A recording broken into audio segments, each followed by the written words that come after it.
Good morning sa lahat! Tara, samahan niyo ko, mamasyal tayo, punta tayo sa The View at the Palm. Lakad-lakad, nasa Borjoman Station pala tayo, bababa tayo para sumakay ng metro. Galing sa Borjoman Station, pupunta tayo ng Dubai Internet City. Nasa 5 dirhams ang pamasahe. Lakad-lakad.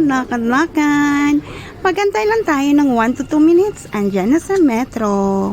Nadaanan natin yung frame, napunta na namin yan. Tapos itong building na to, at ito hindi ko alam kung anong name. Diba, ang ganda ng mga building nila. Tapos nadaanan rin natin si Future Museum. Diba, ang ganda. Hindi mo alam paano nila ginawa. Nadaanan rin natin si Burj Khalifa. Yung travel time pala galing Borjoman Station papunta sa Dubai Internet City parang nasa 30 minutes. Ayan, bumaba na tayo, mag-aabang na tayo ng taxi. Yung taxi pala nag-aabang sa atin. Galing dito sa Dubai Internet City papunta sa building na yan. Yan ang pumunta natin. Nasa 19 dirhams ang pamasahe sa taxi. At ayan na, nasa The View at the Palm na tayo, nasa tuktok na tayo. At kita-kita natin ang buong island. Ang entrance pala dyan ay nasa 100 dirham per head.